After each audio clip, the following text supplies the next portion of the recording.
nossa aula de bibliologia também, nós estamos vendo aqui como que a Bíblia surgiu. A gente já está, nós chegamos em Moisés é o autor dos primeiros livros da Bíblia. É o autor. E perguntamos, como que Moisés ele teve acesso ao material antediluviano? Ele teve acesso através da tradição. Tradição. E os judeus valorizam muito. Eles falam sobre a tradição oral, ó. Tradição oral e tradição escrita.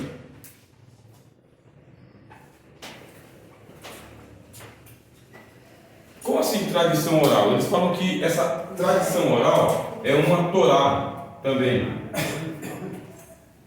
E que é mais importante para eles a tradição oral do que a tradição escrita.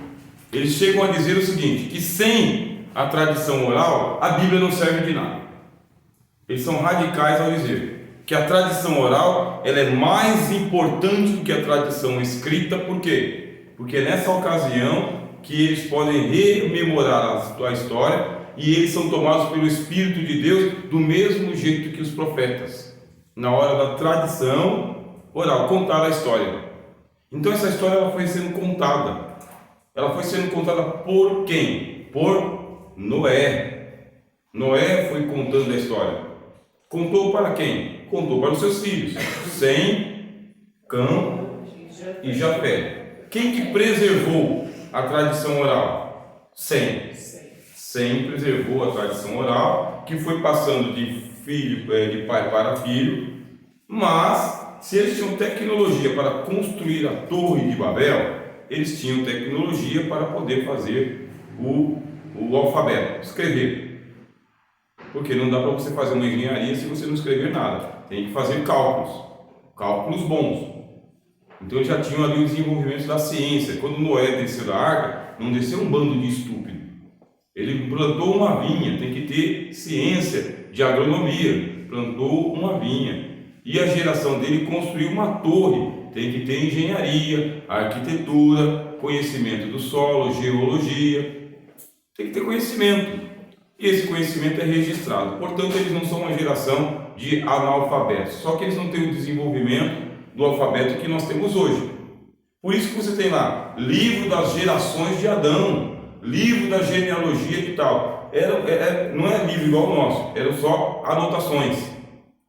Anotações que eram feitas. Essas anotações elas foram desenterradas em tabuinhas de argila. Os arqueólogos vasculharam aquela parte onde a história bíblica é narrada, lá na Mesopotâmia, e eles desenterraram tabuinhas de argila, tabletes, né?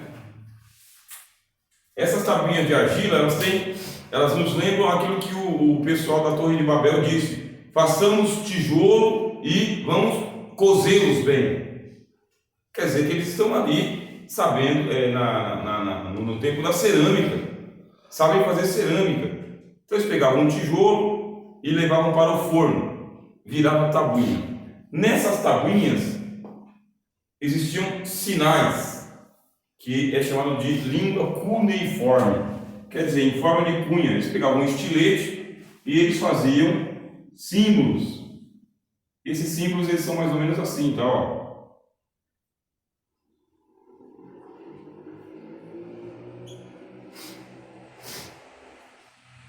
Essa língua aqui é chamada de cuneiforme, ó, ou forma de cunha, cuneiforme. E para traduzir isso daqui, para saber o que significa, hoje também os linguistas eles dizem, são tábuas de contabilidade.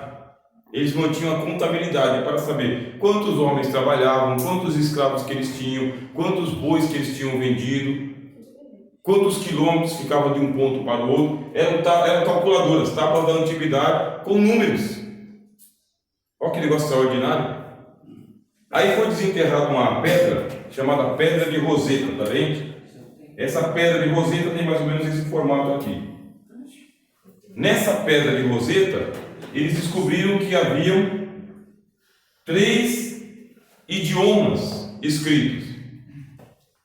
Tinha um idioma sumério, acadiano e um mais antigo. Um é a tradução do outro. Isso aqui é pós-diluviano já, tá bem?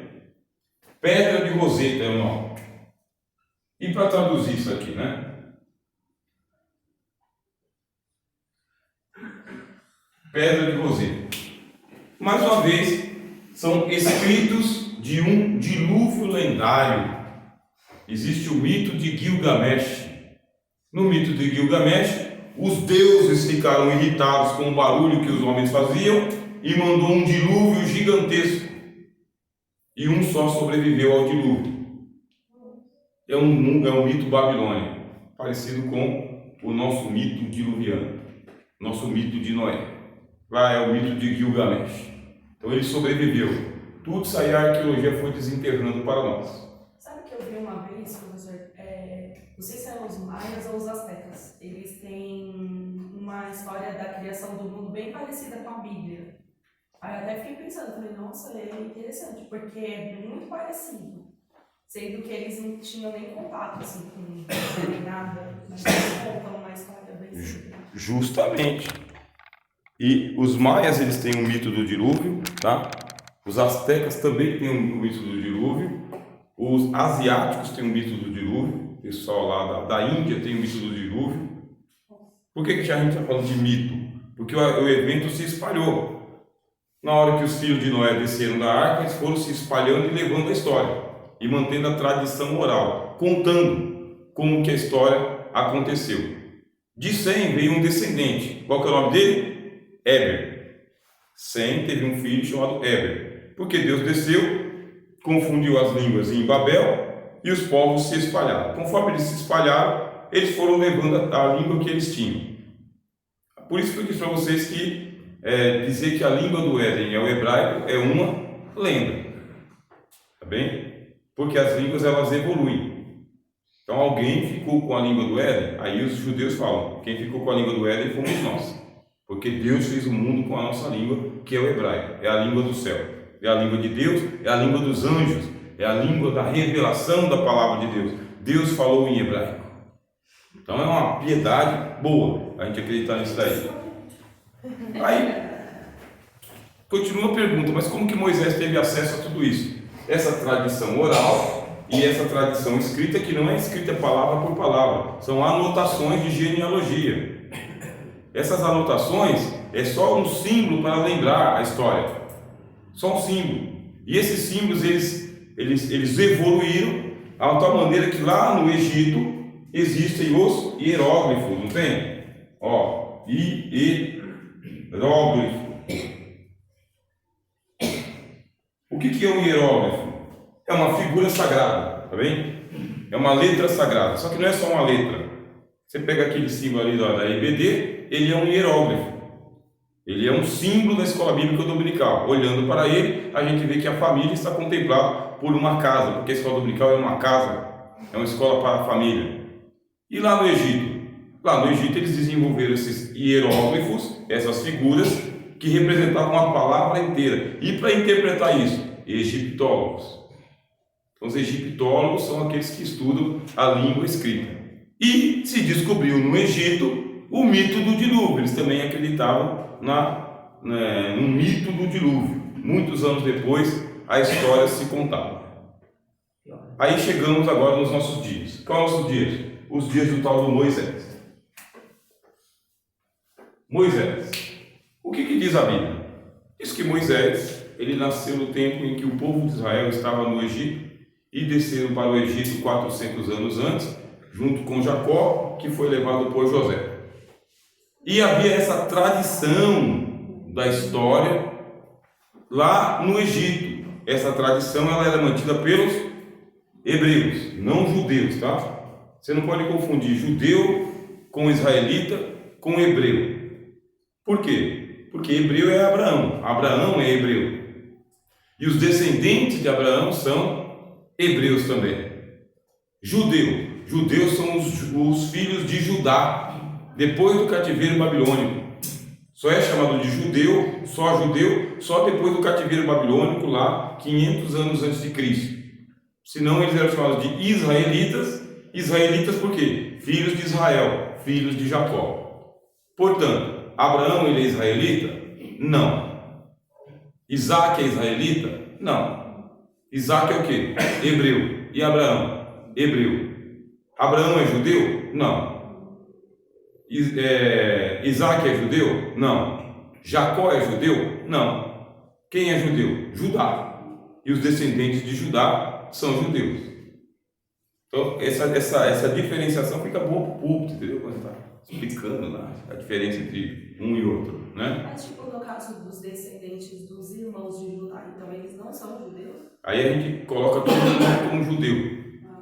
Agora é tudo judeu por causa que só a tribo de Judá permaneceu. As outras tribos se perderam. E um nome genérico para todos é israelitas. Tá bom? É um nome genérico. Assim coloca todo mundo dentro. Israelitas. Bom, aqui no caso, o Moisés não é judeu. Ele é da tribo de Levi, que é um dos filhos de Jacó. E está no Egito. Está no Egito. Aí existe uma lenda em volta do nascimento de Moisés. Por que eu estou falando assim nessa linguagem lenda? Porque o conto ele é fantástico. A história é fantástica. Viram os pais que o menino ele era formoso. Todo pai acha que o seu filho é formoso. Seu filho era formoso. E havia uma ordem de... Oi? Nem todos? E havia uma ordem que era o infanticídio. Os meninos deveriam ser mortos e lançados ao rio.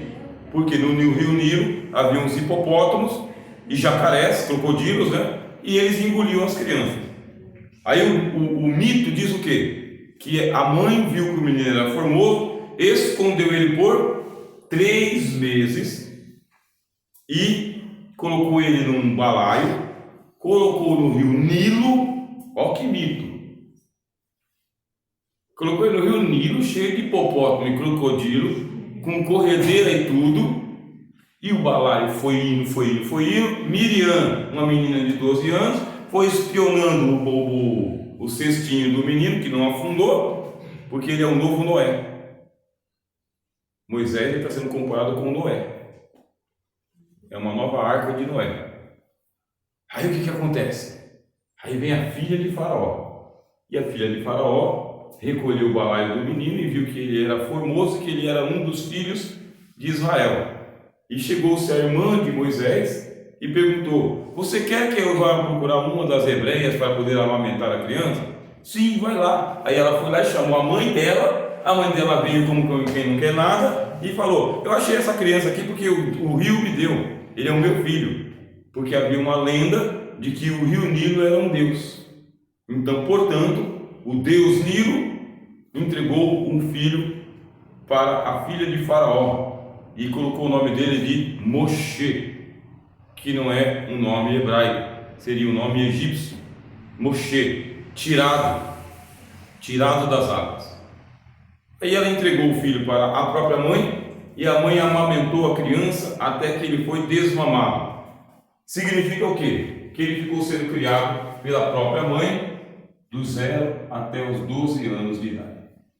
Ele passou toda a infância na casa da mãe. Só que ele recebia 2 instruções. Ele recebia a instrução da tradição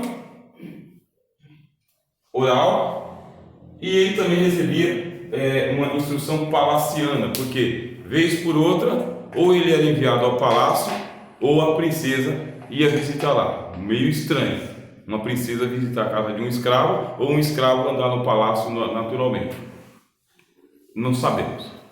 O que sabemos é que quando chegou o tempo do menino ser desmamado, aí ele foi entregue para a filha de Faraó. Ele foi assumido como sendo filho da filha de Faraó. Pronto. Nisso ele começou a ser instruído. Instruído em quê? Em toda a ciência do Egito. Simplesmente o Egito, depois do dilúvio, aí você tem o Império Assírio, o Império Babilônico e o Império Egípcio. Nos tempos de Moisés, o Egito era a maior potência que existia naquele tempo. Não é só as pirâmides, não. O maior exército, a melhor tecnologia. Quem disse isso para a gente? A arqueologia desenvolveu aquele período lá. Simplesmente as dinastias egípcias eram ricas e poderosas. E Moisés recebeu toda a ciência do Egito. Atos 7 e 22. Ó, 2 números bons, né? 7 e 22. Para quem quiser acreditar. Forte. Né?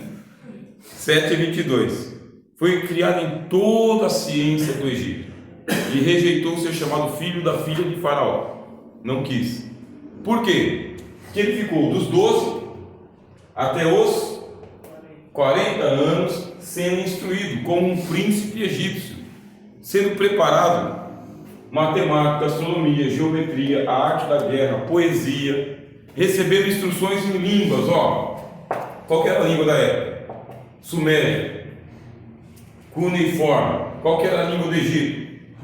Hieróglifo. O Egito ele era um país semelhante ao que seria hoje os Estados Unidos, multilingüe. Então era uma língua universal. Esse é o Moisés que vai escrever a Bíblia. Se ele tem toda essa instrução, não é difícil a gente entender que ele consegue escrever 5 livrinhos. Por quê? Porque comparado com os livros que nós temos hoje, o Pentateuco é pequenininho. O Pentateuco todo você lê ele em questão assim de menos de 10 horas. Num dia você consegue ler. Vou ler hoje o Pentateuco. Você começa em Gênesis e você termina em Deuteronômio. Sem parar, tá bom? Sem parar. Vai lendo, vai lendo, vai lendo. O Gênesis mata ele rapidinho. O Gênesis você mata ele em questão de 2 horas e meia de leitura. Menos de 3 horas você lê Gênesis. Menos de 3 horas você lê Êxodo. Levítico que é chatão, porque ele é muito detalhe. Mas pela quantidade de capítulos, sem interpretar em nada, você faz mais uma leitura de mais umas 3 horas. Números mais 3 horas e Deuteronômio mais 3 horas. Um dia você lê o Pentateuco. Então ele é um livro pequeno. Não é um livro gigantesco para ler. Só que Moisés vai demorar uma temporada para escrever esse livro. Nesses 40 anos ele é alfabetizado, ele é instruído. Quando ele vai tirar o povo de Israel do Egito, ele é um estrategista de guerra. Ele sabe organizar os exércitos. Ele tem liderança. Ele sabe entrar no palácio e sair do palácio. Ele consegue audiência com o faraó.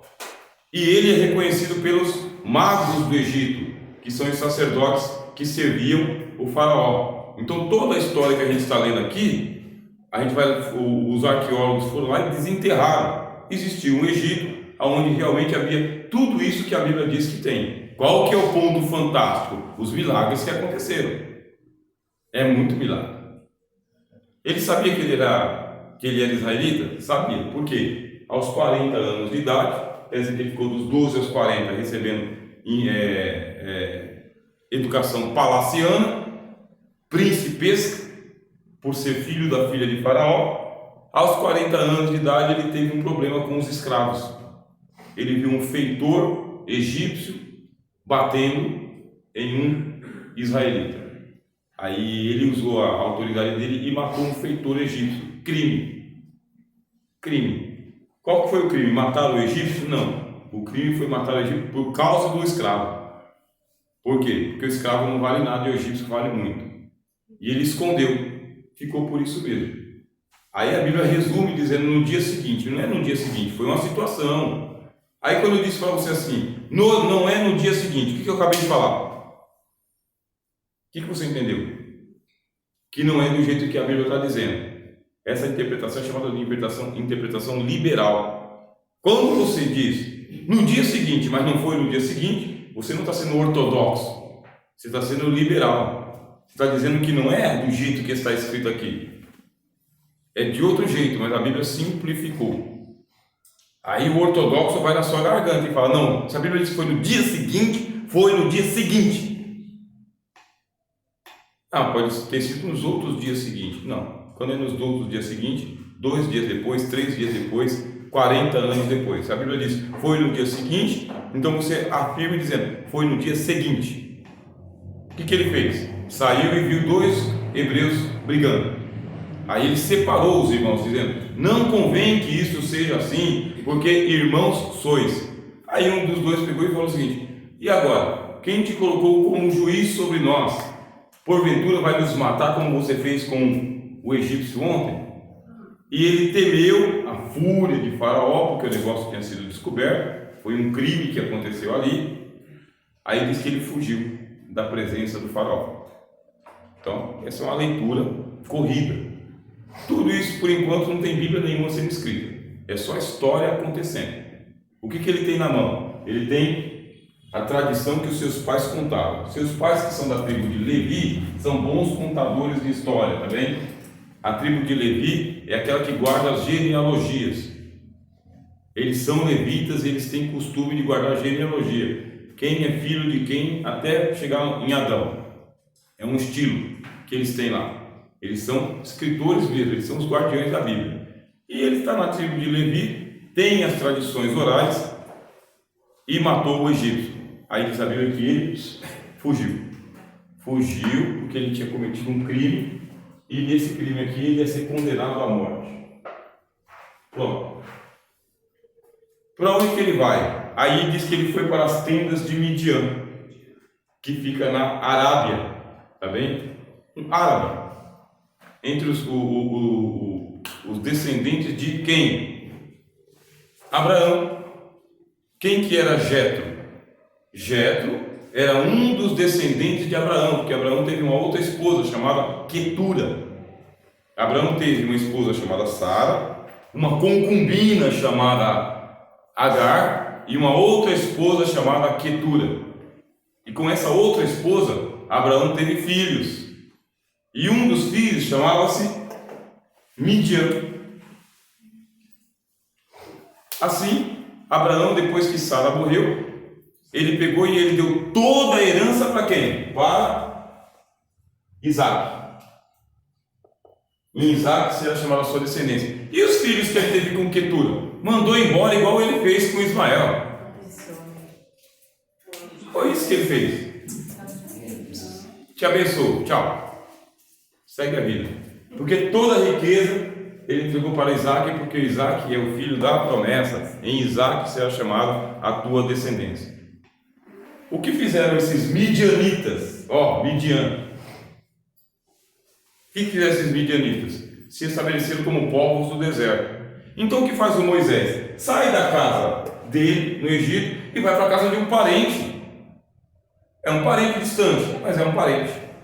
Chegando lá, ele se enamora por uma de suas descendentes, a filha de Jetro. Aí pronto, se enamora e casa com essa odalisca do deserto, era uma odalisca, tá bem? Ele era um sacerdote midian, a Bíblia diz, sacerdote, hein? Não é qualquer um, hein? Sacerdote em Midian.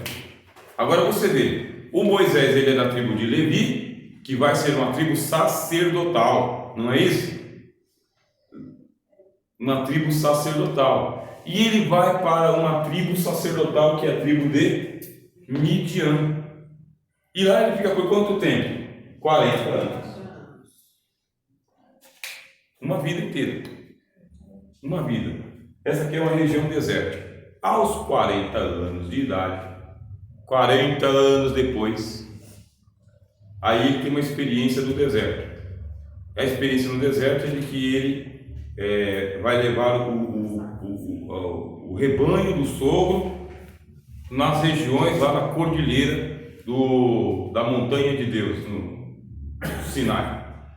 Aí ele tem aquela experiência da sarça. De novo, uma história fantástica, né? Tava bom demais. E na história da sarça, a sarça queimava e não se consumia, e um arbusto pegando fogo falou com ele: Moisés, Moisés. Um homem com 80 anos de idade conversando com um arbusto pegando fogo no deserto. O que o senhor diria? Tá doido? Doidão. Não superou. Não superou. É isso que diz.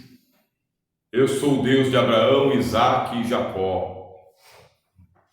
Deus se apresenta para ele. Vem e enviar-te-ei a Faraó. Então agora já é na primeira pessoa, ele está tendo a experiência.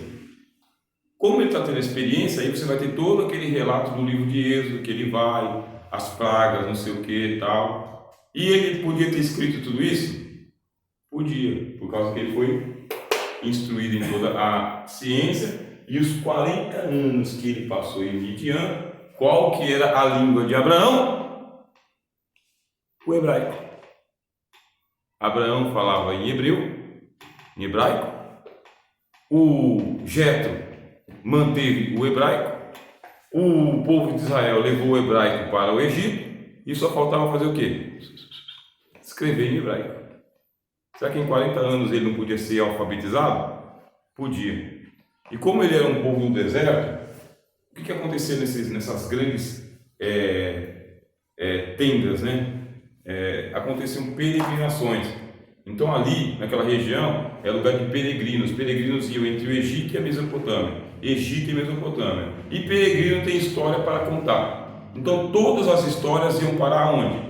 Ali no templo onde o Jetro ele era sacerdote.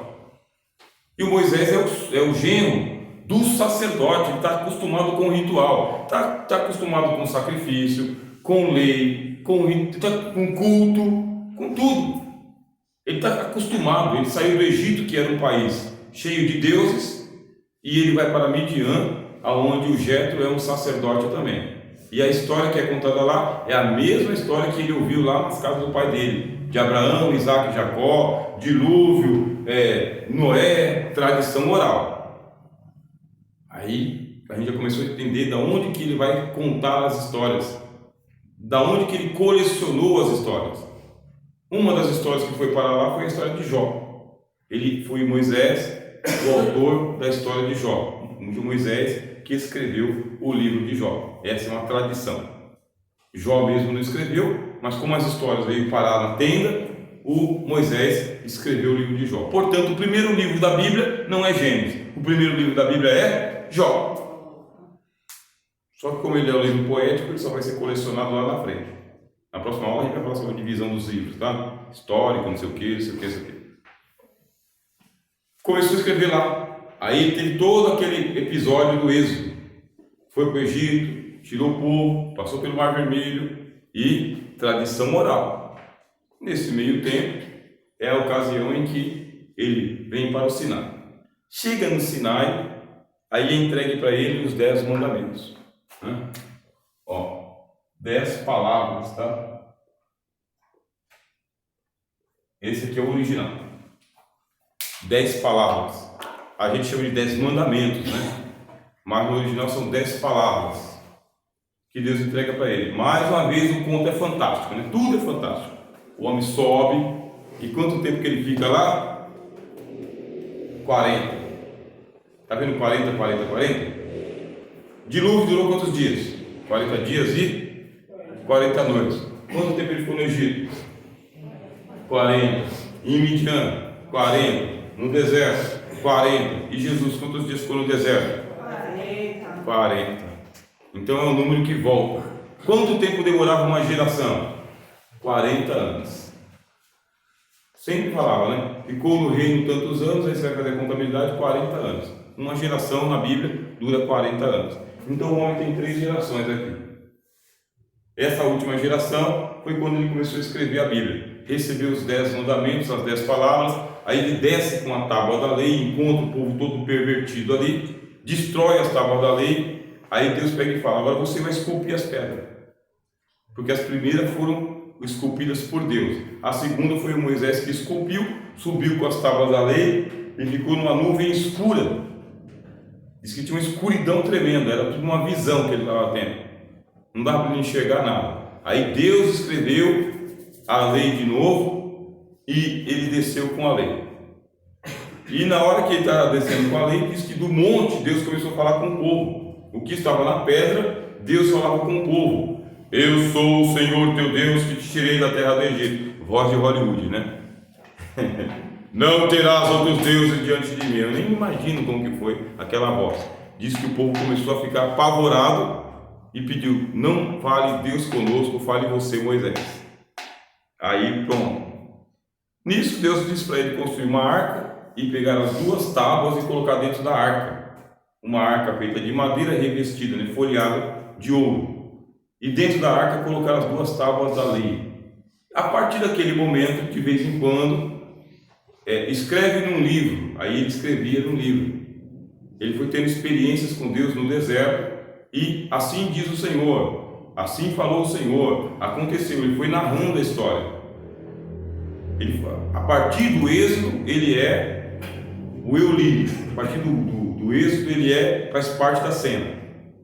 Êxodo faz parte da cena, Levítico faz parte da cena, Números está na cena e Deuteronômio está na cena, até o dia da morte dele. Aí você tem o capítulo final que dá um problema. Qual que é o problema? O problema é que no capítulo final fala assim: Moisés sobe nesse monte e olha toda a campina e de lá você não descerá mais. Bom, nesse caso, ele sobe o monte e diz que de lá ele não volta mais. Só que aí diz que ele narra a própria morte. Que aí diz que o povo vai procurar ele, procura e não encontra. Então a última parte do Deuteronômio não foi ele que escreveu. Quem foi que escreveu? Aí o crítico fala: por isso que os livros eles são coxa de retalhos. Alguém foi escrevendo, alguém foi arrumando o livro, foi colocando em ordem de capítulo. Moisés escreveu tudo, mas alguém teve que fazer a compilação, arrumar uma ordem para os livros, para poder preservar. Aí eles falam que tinha um livro chamado O Livro das Guerras do Senhor, que eram crônicas de guerra, como que começou, como foi, como que terminou. Esse livro se perdeu. Tinha um outro livro chamado Livro dos Justos. Esse livro se perdeu também. Então, como que a gente tem acesso? É porque esses livros eles foram compilados dentro da Bíblia que a gente tem. Moisés ele recebia inspiração? Recebia inspiração. Escreveu tudo por inspiração de Deus? Eu creio e assim eu prego e assim eu ensino. Moisés deixou o livro em ordem do capítulo 1 ao capítulo 50? Vamos conversar. Porque a Bíblia nem era dividida em capítulos. A divisão em capítulos só aconteceu na Idade Média. No século XIII aconteceu a divisão em capítulos. A Bíblia não era dividida em capítulos. Os rolos eram muito grandes para eles serem escritos de ponta a ponta. Ficava pesado, difícil de manusear e estragava fácil. É melhor escrever em pequenos rolos. De quem que foi a obra de ajuntar os livros de Moisés? Que hora que é, por favor? 9h48. Aí vem o segundo levita. Moisés, primeiro levita. Depois de Moisés, o que acontece? Depois de Moisés vem o período dos juízes. Não é isso? Aí você tem o período dos juízes, que cobre mais ou menos 250 anos de história. Entre a morte de Moisés e a chegada do último juiz. Quem foi o último juiz? Samuel. Qual que é a tribo de Samuel? A mesma de Moisés. Levi. Quem é que está escrevendo a Bíblia? É a tribo de Levi que está escrevendo a Bíblia. Quem que está preservando as histórias? Os levitas.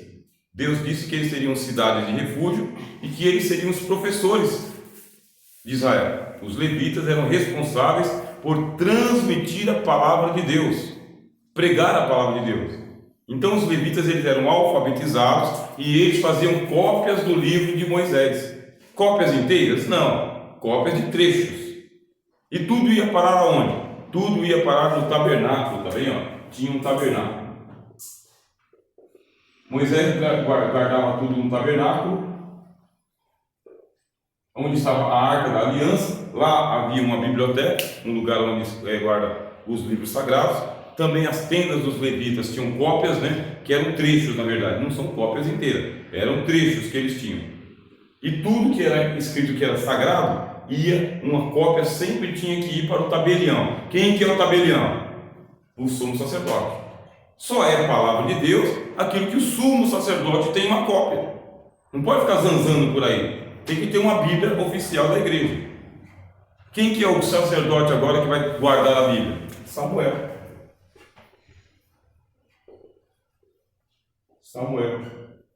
O tabernáculo ficava em Siló. Então, o primeiro escritor da Bíblia, Moisés. E depois de Moisés, vários escritores foram escrevendo as histórias, cada um no seu período. Um escreveu a história de Jefité, o outro escreveu a história de Gideão, o outro escreveu a história de Sansão. Foram escrevendo essas histórias e essas histórias sempre eram autenticadas pelos guardiães da palavra. Isso aqui é uma teoria que a gente está construindo com vocês. E todos reconhecidos pelo templo. No caso, o sumo sacerdote Samuel ele fez a segunda compilação da Bíblia. Ele ajuntou todos os livros de Moisés até os dias dele, aí ele começou a escrever qual livro? O livro de Ruth foi escrito por Samuel. O livro dos Juízes foi ajuntado, compilado, arrumado por Samuel também. E depois ele arrumou o livro que a gente chama de 1 Samuel. 1 Samuel, que conta a história dele, a história de Davi, a história de Saul e a história de Davi. Aí vem o segundo livro de Samuel. Aí no segundo livro de Samuel, ele começa a falar da morte do profeta. Não é ele que está escrevendo. Quem escreveu o segundo Samuel? Quem escreveu o primeiro livro dos reis? Quem escreveu o segundo livro dos reis? Quem escreveu o primeiro livro das crônicas e o segundo livro das crônicas? Os cronistas, meus irmãos. Gente comum. Gente comum que estava a serviço do palácio e que tinha que escrever as crônicas dos reis de Israel. Sempre, todo rei tem o seu escriba. Alguém tem que escrever a história. Quem que escreve a história? Um escriba, alguém que é alfabetizado. Aí vem a crítica textual, está falando, tá vendo aí como não é inspirado? É normal. Aí vem a gente e fala, o escriba estava inspirado por Deus. Pronto. Você escolhe. Eu não faço cara e coroa, eu só creio. Creio, não tenho problema nenhum com isso aí. Ah, tem data que não bate, tem local que não bate, tem personagem que não bate, tem nome que não bate. Vai lá para a crítica textual, lá e gasta uma vida lá, depois você me diz o que você concluiu. Eu só vou comprar seu livro. É o que eu faço. Não me preocupo com isso mais nunca. Deito e durmo. Tem outra coisa para fazer, é estudar o texto para a pregação. Aí vem o período do que a gente vai falar semana que vem. Semana que vem não, né? Não. 15 dias. Só se Jesus voltar. Então vocês estão percebendo que a Bíblia é obra dos levitas. Os sacerdotes, sumo sacerdote, estão sendo responsáveis em manter a Bíblia. A Bíblia é um livro sagrado preservado por sacerdotes. Nós somos sacerdotes do Senhor e o que a gente faz com a arca? A gente leva a arca. Nós somos responsáveis por esse livro sagrado. É a nós que Deus confiou. Nós não escrevemos a Bíblia, mas a gente leva a arca. E levando a arca, a gente tem que levar ela certinho, direitinho, né? E colocar ela no lugar certinho. E ser guardião da arca que Deus colocou em nossas mãos. Teve um lá que tentou abrir a arca lá e abriu errado, morreu. E teve outro que tentou segurar errado, morreu também. Mas quem manuseia a arca certinho, morre não. Palavras de vida eterna. Glória a Deus. Amém. Então vamos para casa.